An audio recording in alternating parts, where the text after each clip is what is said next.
Hello friends, welcome to my channel. நம்முடைய சேனலில் first time பார்த்தீங்கன்னா நம்முடைய சேனலை சப்ஸ்கிரைப் பண்ணிக்கோங்க.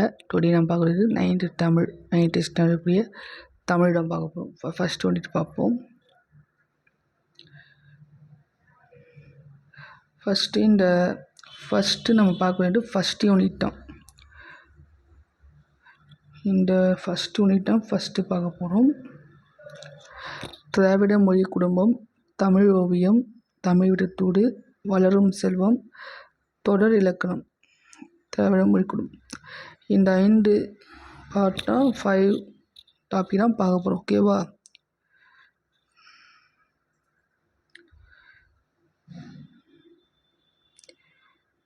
இதில் முக்கியமாக கான்செப்ட் என்னவோ அதை மட்டும் பார்ப்போம். திராவிட மொழி குடும்பங்களுள் மூத்த மொழியாக விளங்குவது தமிழாகும். முக்கியமானது. திராவிட மொழி குடும்பத்திலேயே மிக மூத்த மொழியாக இருக்கக்கூடியது தமிழ் மொழி தான்.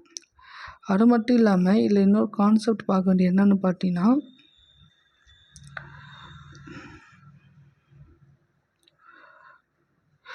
லாங்குவேஜ் பற்றி சொல்லக்கூடிய, மொழி குறித்து சொல்லக்கூடிய அட்டவணை என்னன்னு சொல்லுங்க போல. ஷெட்யூல் என்னன்னு கமெண்ட் செக்ஷனில் சொல்லுங்கள். மொழி குறித்து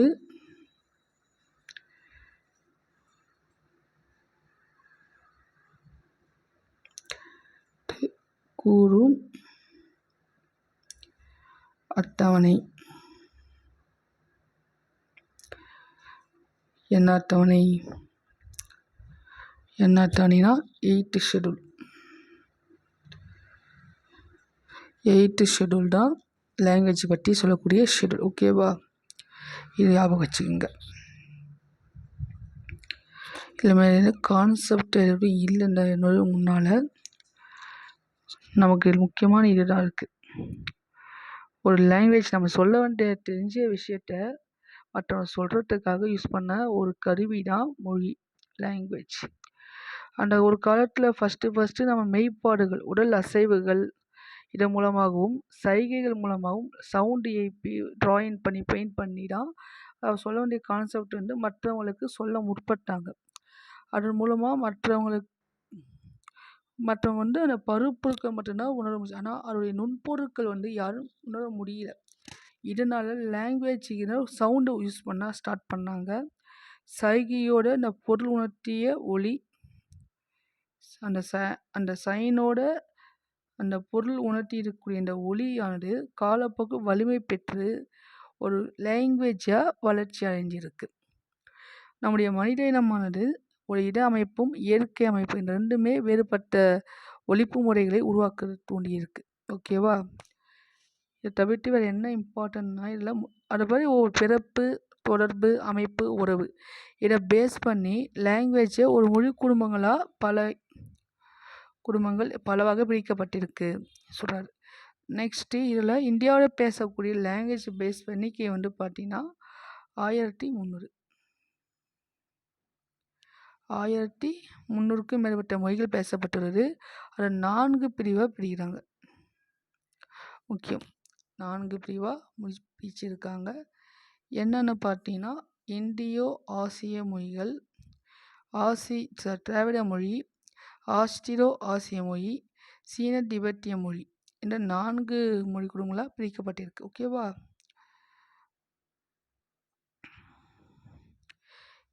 நெக்ஸ்ட்டு இந்தியாவினோட மொழிகளின் காட்சிசாலியாக திகழ்கின்றது என்று சொன்னது அகத்தியலிங்கம். கொஷின் கேட்பாங்க, நோட் பண்ணிக்கோங்க. இந்திய நாடு மொழிகளின் காட்சிசாலியாக திகழ்கின்றது என கூறியவர் யார்? இந்த மாதிரி கொஷின் கேட்பாங்க. இல்லைன்னா எந்த நாடு மொழிகளின் காட்சிசாலியாக திகழ்கின்றது அகத்தியலிங்கம் குறிப்பிட்டுள்ளார்? இந்த மாதிரியும் கேட்கலாம். ஒரு லைனை ட்விஸ்ட் பண்ணி எப்படி வேணால் கொஷின்ஸ் கேட்கலாம். ஓகேவா? நெக்ஸ்ட்டு முக்கியமான ஒன்று என்னன்னா, இந்த திராவிடம் என்ற ஓட ஃபஸ்ட்டு குறிப்பிட்டது யாருன்னா குமரில பட்டர். முக்கியமானது. திராவிடம் என்ற சொல்ல ஃபஸ்ட்டு குறிப்பிட்டது குமரில பட்டர். தமிழ் அப்படின்ற சொல்லின்னு தான் திராவிடா அப்படின்ற ஒரு ஓர் பிறந்தது சொல்லி சில மொழி ஆராய்ச்சியாளர்கள் சொல்கிறாங்க.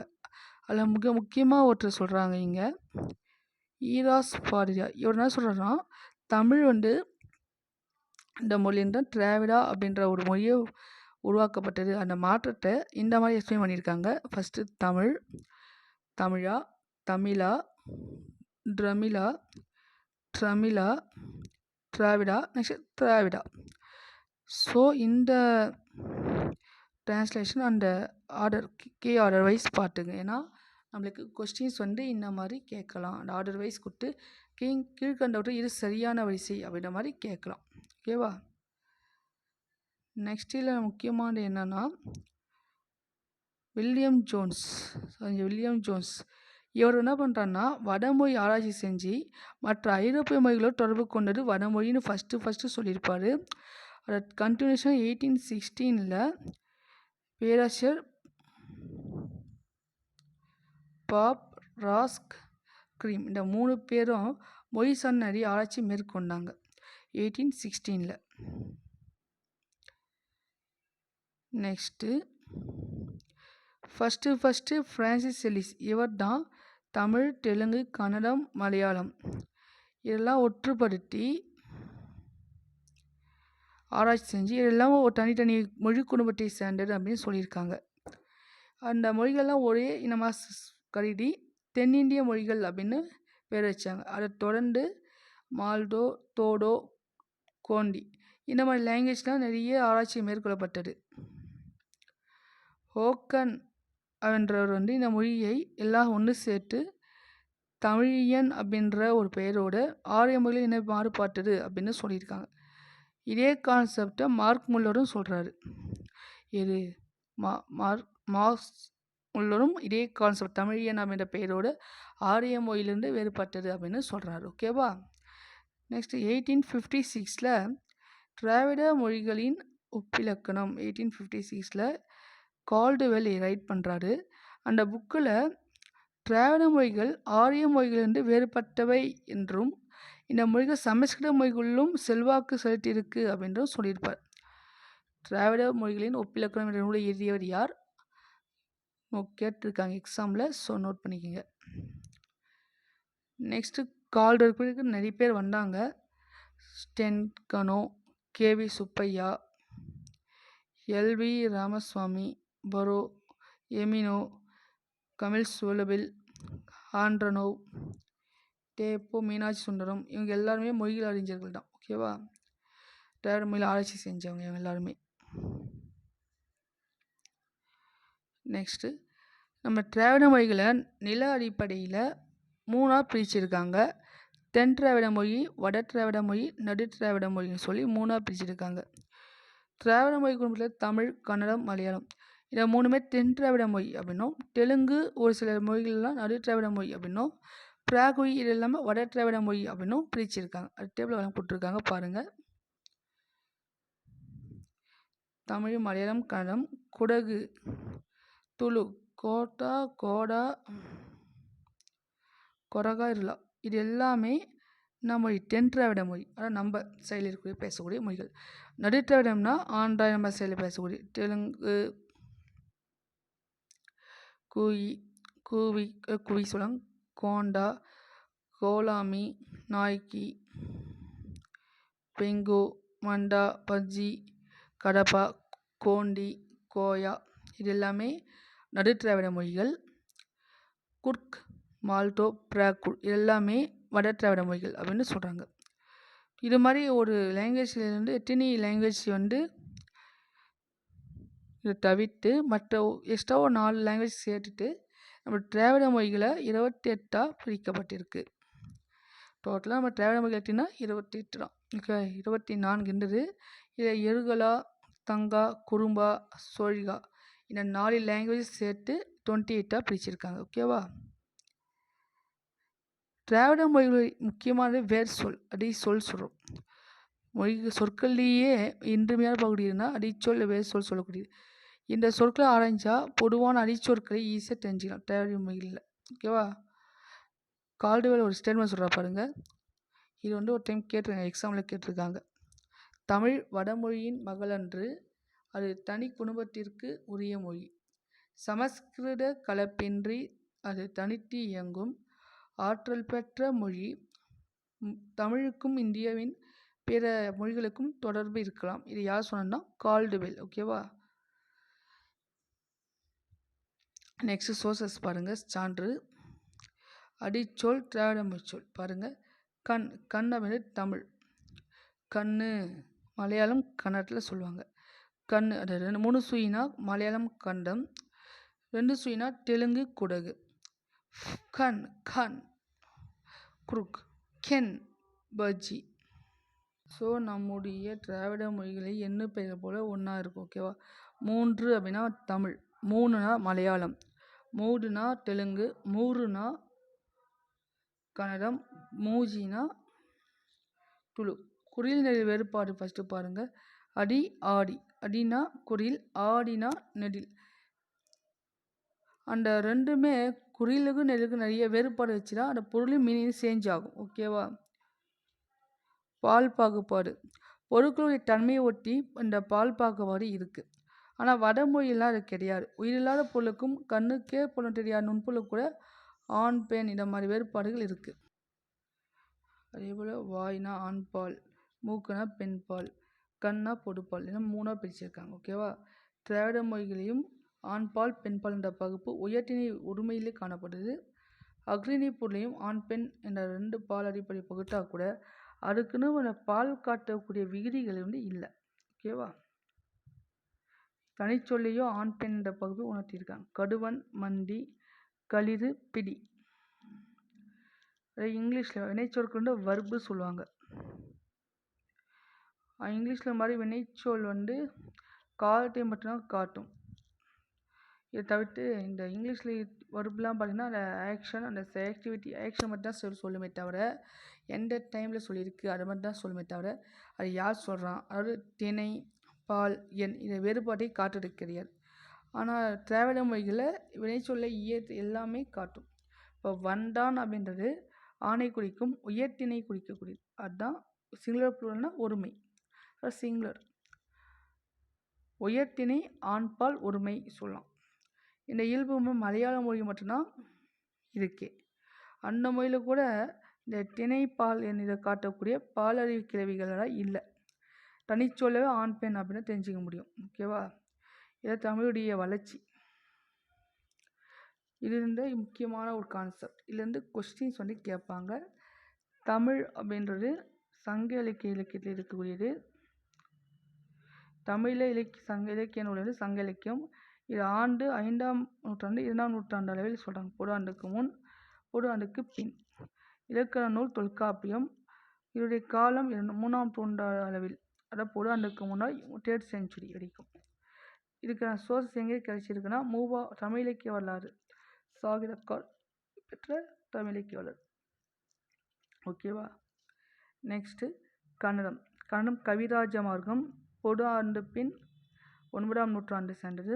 கவிராஜ மார்க்கம் இலக்கண நூலும் கவிராஜ மார்க்கம் தான். ஓகேவா? பொது ஆண்டு பின் 9ஆம் நூற்றாண்டு. தெலுங்கு பாரதம் 11ஆம் நூற்றாண்டு. ஆந்திர பாஷா பூஷ்ணம் 12th century. இதில் ரெண்டுமே எதை பற்றி சொல்கிறாங்கன்னா, எந்த சான்று கிடைச்சிருக்குன்னா தமிழ் இலக்கிய இந்திய இலக்கிய கொள்கையின் பின்னணியில் தமிழ் இலக்கணம். இது சேவை சண்முகம் அவருடைய நூலில் கிடைச்சிருக்கு இந்த இன்ஸ். மலையாளத்துடைய இலக்கிய நூல் ராமசரிதம் ஆண்டு 12ஆம் நூற்றாண்டு. இலக்கண நூல் லீலா திலகம் ஆண்டு 15ஆம் நூற்றாண்டு. இது எங்கேருந்து கிடைச்சிருக்குன்னா மலையாள இலக்கிய வரலாறு சாகித்ய அகாடமி பெற்ற நூலாக இது கிடைச்சிருக்கு. இது திராவிட மொழியில் சொல் ஒற்றுமை. மரம் மரம், மானு மரம், மர மர எல்லாமே அந்த சேம் இதுதான் வருது பாருங்கள். நெக்ஸ்ட்டு தனித்தன்மை. ரொம்ப தொன்மையானது இலக்கிய வளக்கூடியது தமிழ் சொல்கிறான். தொன்மைனா பழமையான நிறைய இலக்கிய வளங்கள் நிறைய இருக்கக்கூடிய ஒரு லாங்குவேஜ் இருந்தால் நம்முடைய தமிழ் மொழி தான். இலங்கை, மலேசியா, சிங்கப்பூர் நிறைய நாட்டிலலாம் இந்த நாட்டில் பேசக்கூடிய பெருமை கொண்டது நம்ம தமிழ் மொழி. அது மட்டும் இல்லாமல் நம்முடைய பேப்பர், அதாவது காயின்ஸு, அமௌண்ட்டு, இந்த மாதிரி பணத்தில் தாளில் கூட மொரிஷியஸ், ஸ்ரீலங்கா இந்த 2 நாட்டிலுமே அவருடைய பணத்தாளில் தமிழ் மொழி இடம்பெற்றிருக்கு சொல்கிறாங்க. 10 ரூபாய், இலங்கை மத்திய வங்கி ₹10. இது எல்லாமே வந்திருக்கு. ஓகே ஃப்ரெண்ட்ஸ், முக்கியமான கான்செப்ட் மட்டும் பார்ப்போம். நெக்ஸ்ட்டு தமிழ் ஓவியம். ஈரோடு தமிழன்பன். ஆக்சுவலாக ஈரோடு தமிழன்பன் பற்றி சொல்லணும்னா அது ஷார்ட்டாக கொடுத்துருக்காங்க. கொஞ்சம் ஹெல்த்தியாக கொஞ்சம் எக்ஸ்ட்ராவாக பார்ப்போம். ஈரோடு தமிழன்பனுடைய இயற்பெயர் என்னன்னா ஜெகதீசன்.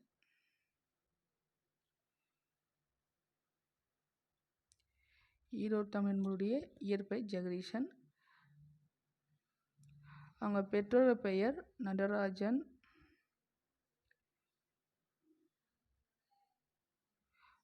அம்மா பேர் வள்ளியம்மாள்.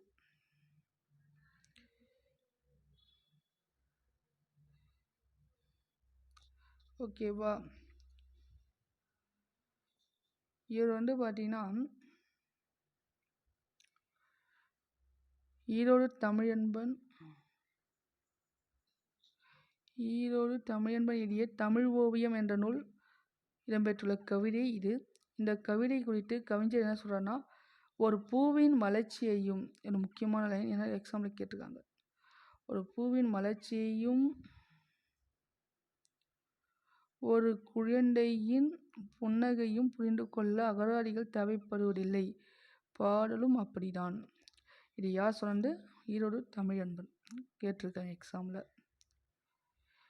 ஈரோடு தமிழன்பன் நிறைய படைப்புகள் எழுதியிருப்பார். நிறைய வடிவத்தில் புது கவிதை இருக்கலாம், சிறுகதை, இது மாதிரி நிறைய வடிவத்தில் எழுதியிருக்காரு. அது மட்டும் இல்லாமல் அவருடைய கவிதை நூல்கள் இல்லாமல் ஐக்கூ, சென்ட்ரியூ, லெமரைக்கூ, இவன் நிறைய புது புது வடிவங்களில் அவருடைய கவிதைகளை எழுதியிருக்காரு. இதில் இவருடைய வணக்கம் வள்ளுவ இந்த நூலுக்காக 2004 சாகித்ய அகாடமி விருது கொடுக்கப்பட்டது.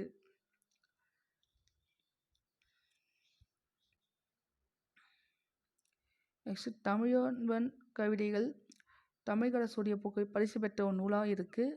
இவருடைய கவிதைகள் எல்லாமே ஹிந்தி மற்ற அதர் லாங்குவேஜ்லாம் டிரான்ஸ்லேட் பண்ணியிருக்காங்க. ஓகேவா? இதை பார்ப்போம்.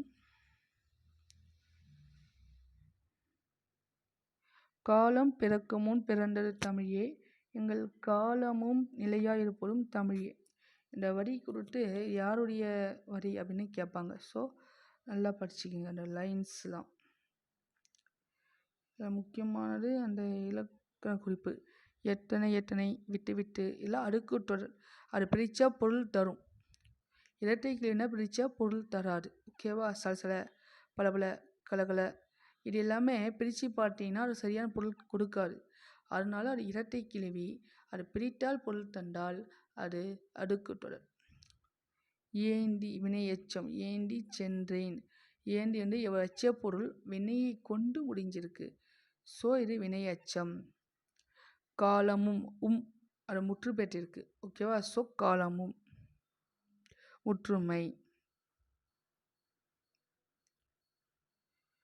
அடுத்து இந்த தெரிந்து கொள்ளவும் முக்கியமானது, இனிமையும் நீர்மையும் தமிழனல் ஆகும். இது பிங்கள நிகண்டு சொல்லியிருக்கு, அந்த நூல் இருக்குது. யாமறிந்த மொழிகளிலேயே தமிழ் மொழி போல் இனிதாவது எங்கும் காணோம். இது பாரதியார். இவருக்கு கரெக்டாக ஒரு நிறைய லாங்குவேஜ் தெரியும். ஆனால் அந்த மொழியிலேயே மிக சிறப்பான இனிமை கொண்ட ஒரு மொழி எதுனா தமிழ் மொழி தான். அதை விட வேறு எந்த மொழியும் இல்லை அப்படின்னு சொல்லியிருப்பார். ஓகேவா? உங்களுக்கு தெரியுமால உலக தாய்மொழி நாள் எப்போனா February 21. நம்முடைய தமிழை ஆட்சி மொழியாக கொண்ட மற்ற நாடுகள், இந்தியா தமிழ்நாடு தவிர்த்து வேறு என்ன நாட்டில் நம்ம தாய்மொழியை வச்சுருக்காங்க பார்த்தீங்கன்னா ஸ்ரீலங்கா, சிங்கப்பூர், இந்த 2 லாங்குவேஜ். ஓகேவா? நெக்ஸ்ட்டு தமிழ் விடுத்துடு. தமிழுடைய பெருமையை பாட கவிஞர்கள் கையாளுக்கு உத்திகள் நிறைய இருக்குது. அதில் கருவி, கிளி, அன்னம், விரலி, பணம், தண்டி, இந்த மாதிரி நிறைய மூலமாக தூடு வாயில்கள் வச்சு அறிந்து பார்க்க போகிறோம். தமிழ் விடுத்துடு தமிழையே தூடு பொருளாக மாற்றி தூடு விட்டுறாங்க. யாருக்கு தெரியும் பார்ப்போம்.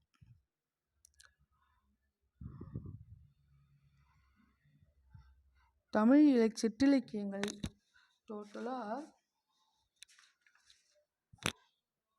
தமிழ் சிற்றிலக்கியங்கள் 96 இருக்குது. அந்த 96 சிற்றிலக்கியத்தில் ஒன்று தான் இந்த தூது இலக்கியம். இந்த வாயில் இலக்கியம் அப்படின்னு நம்ம சொல்லலாம். இந்த தூது இலக்கியத்தை வாயில் இலக்கியம்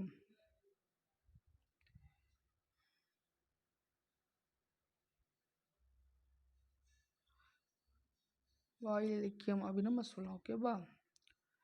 பார்ப்பாங்க. முக்கியமான கான்செப்ட் மட்டும் பார்ப்பதில்ல.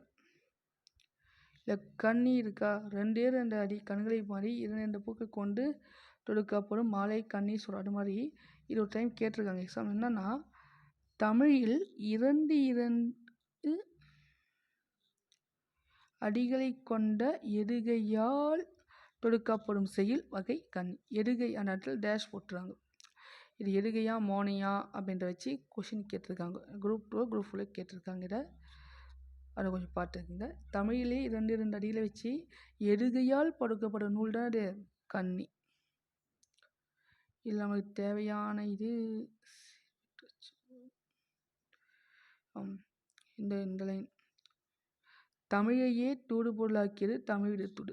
இந்த தமிழ் தூடு யார் தூடு போனால் தமிழ்தான், தமிழ் மொழிதான். ஓகேவா? சொல்லும் பொருளும் முக்கியமான பார்த்துங்க. குரம் பல்லு இதான் சிற்றிலக்கிய வகைகள். 3 இனம் துறை தாயிசை விருத்தம். திறமெல்லாம்னா சிறப்பெல்லாம். சிந்தாமணினா சீவக சிந்தாமணி சொல்கிறாங்க. சிதறாத மணி என்ற 2 பொண்ணையும் சொல்லுது.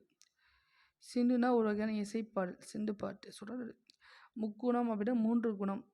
சத்துவம், ராசசம், தாமசம். அதுக்கு ஒரு பொருள் கொடுத்துருக்காங்க பார்த்துக்குங்க. 10 குணம் செறிவு சமநிலை இந்த மாதிரி 10 குணங்கள். 3 குணத்தையும் பெற்றிருக்கக்கூடிய மொழி நம்ம தமிழ் மொழி. உருவாகும் இலக்கண குறிப்பு முக்தி கனி உருவாகும் தெல்லமுடு பண்பு தொகை குற்றமில்லா ஈறுகெட்ட எதிர்மறை பெயரெச்சம்.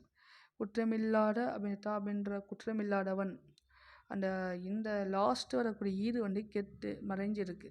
ஸோ ஈறுகெட்ட எது நெகட்டிவாக சொல்கிறேன்னா எதிர்மறை குற்றமில்லா ஆளை குற்றமில்லா மாணவன். இப்போ பெயரை கொண்டு முடிஞ்சிருக்குனாலே அச்ச பொருள் அந்தனால ஈறுகெட்ட எதிர்மறை பெயரெச்சம் அப்படின்னு சொல்கிறாங்க. நான் அப்படின்றது ஓரைட்டு ஒரு மொழி. ஓகேவா? செவிகள் உணவான 4ஆம் வேற்றுமை தொகை. 4ஆம் வேற்றுமை உறுப்பு என்னவோ அது மறைஞ்சி வந்திருக்கு.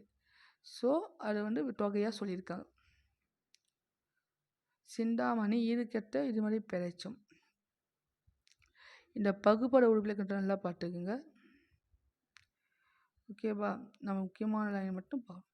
நெக்ஸ்ட் இந்த பாட்டு வரி காடொளிரும் குண்டலமும் கைக்கு வளையாபடியும் கருணை மார்பின் மெய்த்தொழிற் சிந்தாமணியும் மெல்லிடையில் மேகலையும் சிலம்பார் இன்ப போலுடிரும் திருவடியும் பொன்முடி சூளாமணியும் பொலியச் சூடி நீதியொளிர் செங்கோலாய் திருக்குறளை தாங்கும் தமிழ் நீடு வாழ்க. கவியோகி சுத்தானந்த பாரதியார் சொல்லியிருக்கார். ஓகேவா? நெக்ஸ்ட்டு வளரும் செல்வம் புனைப்பாடம். இது ஒரு உரையாடல் கூட கொடுத்துருக்காங்க. ஓகேவா? இல்லை நமக்கு முக்கியமான கான்செப்ட் மட்டும் பார்ப்போம். இது நம்ம தற்காலில் பயன்படுத்தக்கூடிய சயின்டிஃபிக்கான வேர்ட்ஸ். இப்போ கம்ப்யூட்டர் ரிலேட்டடான வேர்ட்ஸ்லாம் ஒரு தமிழில் என்ன மீனிங் அப்படின்னு சொல்லியிருக்காங்க. தான் முக்கியம் நம்மளுக்கு. ஓகேவா? லேப்டாப்னா மடிக்கணினி எல்லாருக்கும் தெரியும். இல்லை கொடுத்துருக்காங்க பாருங்கள். சாஃப்ட்வேர்னால் மென்பொருள். ப்ரௌசர்னால் உளவி. கிராப்னா செதுக்கி. கர்சர்னா ஏவி சுட்டி.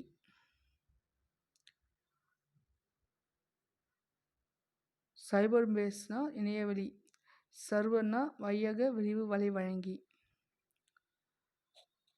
ஃபோல்டர் உரை. லேப்டாப் மடிக்கணினி. இதெல்லாம் முக்கியமானது. ஓகே? கலைச்சொற்களை கேட்பாங்க. இதேபோல் அந்த எண்ணளவு முன்றினா 1/320. அரைக்காணினா 1/160. அரைக்காணி முன்றினா 3/320. காணி 1/80. 1/80. 1/80 ஷார்ட்டாக வச்சுக்கோங்க. கால் வீசம் 1/64. அரைமா 1/40.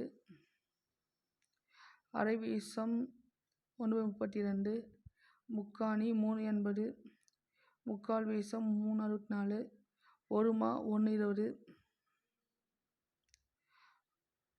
மாகாணி அரை வீசம் சொல்லுவாங்க 1/16, இருமா 1/10, அரைக்கால் 1/8, மூன்றுமா 3/20, மூன்று வீசம் 3/16, நாலுமா 1/5. இது மாதிரிலாம் அந்த காலத்தில் யூஸ் பண்ணாங்க. ஓகேவா? இதெல்லாம் ஒரு ஸ்டார்டிங் வளர்ச்சியாக இருந்திருக்கு. இது நிறைய சேஞ்சஸ் ஆகிருக்கு.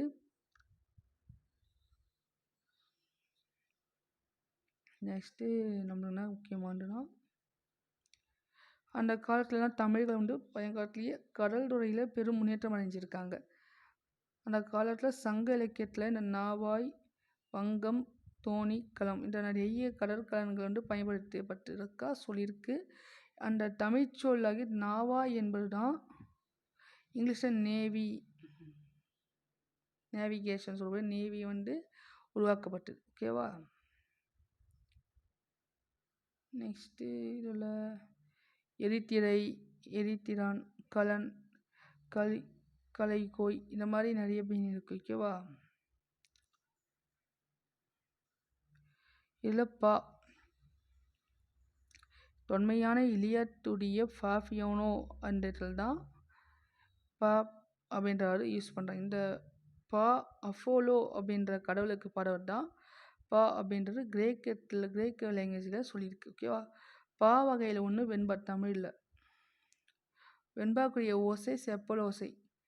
இந்த கிரேக்கத்தில் வெண்பா வடிவ பல சாஃபோ அப்படின்னு சொல்கிறாங்க. கிரேக்கர்லேருந்து லத்தீன் மொழிக்கு வந்த பிறகு இங்கிலீஷில் ஸ்டான்சோ என்று இப்போது சொல்கிறோம். பாவுடைய இசை சுவையில் உண்டாய் இளிவரல் அப்படின்று சொல்கிறாங்க. இளிவரல் அப்படின்னா துன்ப சுவையினை தமிழகனுக்கு சுட்டி காட்டுறது. கிரேக்கத்தில் துன்ப சுவையுடைய நிறைய இருக்கா. இலக்கியா அப்படின்ற பேர் சொல்கிறோம். இலக்கியனா துன்ப பாட்டு. ஓகேவா?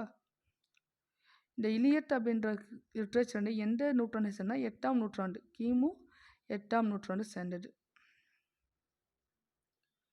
இதுபடி நிறைய வந்து இந்த 9th ஃபஸ்ட் யூனிட்டில் கொடுத்துருக்காங்க. ஓகேவா? ஓகே ஃப்ரெண்ட்ஸ், நெக்ஸ்ட்டு நம்ம டாபிக் வந்து இந்த இது தான் பார்ப்போம். தொடர் இலக்கணம். இந்த இலக்கண பாட்டு வந்து செப்பரேட்டாக நான் எடுக்கிறேன். ஓகேவா? நம்ம சேனல் எங்கேயும் ஸ்கிப் பண்ணால் பாருங்கள். முக்கியமான வருஷம் அதே மார்க் பண்ணிக்கோங்க. நெக்ஸ்ட்டு இதில் நம்ம இன்னொரு விஷயம் என்னென்னா, 9th ஸ்டாண்டர்ட் ஸ்டூடெண்ட்ஸ் என்ன படிக்கிறீங்கன்னா இல்லை நல்லா பார்த்தீங்க, இதுலேருந்து கண்டிப்பாக கொஸ்டின்ஸ் வந்து வரும். தன்வினை பிறவினை தொடர மாற்றுக இந்த மாதிரி கொஸ்டின்ஸ்லாம் நிறைய வரும். ஸோ நல்லா படிங்க. ஓகேவா? இந்த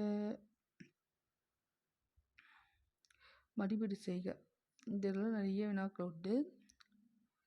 இதில் முக்கியமான கொஸ்டின்ஸ் என்னென்னா, 2வது கொஷின், 3வது question, 6th 7th very important. Next இந்த திராவிட மொழிகளுடைய சிறப்பு முக்கியமாக கேட்பாங்க. நெக்ஸ்ட்டு காலாண்டோறும் தமிழ் மொழி தான் எவ்வாறு குறிப்பிட்டுக் கொள்கின்றது. 6வது கொஷின், 7வது கொஷின் இது எல்லாமே இம்பார்ட்டண்டாக கேட்கக்கூடிய கொஷின். நெடுவினால் ரெண்டுமே இம்பார்ட்டண்ட். ஓகேவா? நெக்ஸ்ட்டு மொழி ஆளும் இதிலிருந்தால் நம்ம கொஷின்ஸ் வந்து மேக்ஸிமம் வரும். இதில் நிறைய பேர் 10th 9th ஸ்டூடெண்ட்ஸ் படிக்கிறீங்க, இது பார்த்துருக்கீங்கன்னா இதுலேருந்து எப்படி கொஷின்ஸ் கேட்பாங்க அதை ஃபஸ்ட் நம்ம பார்ப்போம். ஓகேவா? விரலி நான் இதெல்லாம் நீங்கள் படிக்கின்ற அந்த கவிஞர் வாலியுடைய பாட்டு டிரான்ஸ்லேஷன் மொழிபெயர்க்க பாட்டுக்குங்க. அந்தாதி சொற்கள் இதுதான் நான் சொன்னேன். அகராடியை காண்க. ஏன்னா முக்கியமாக இதில் வந்து எக்ஸாமில் கேட்டிருக்காங்க. நிறைய பேர் நம்ம அறிஞர் பொருட்களில் படிச்சுப்பாங்க. இந்த மாதிரி அகராடியை காண்க சொல்லி ஒரு கொஷின்ஸ் கேட்டால் புக்கில் இல்லை நம்ம சொல்லுவோம். அதை அவாய்ட் பண்ணிக்கோங்க. இது முக்கியமாக கேட்பாங்க. ஓகேவா? Okay friends, thank you.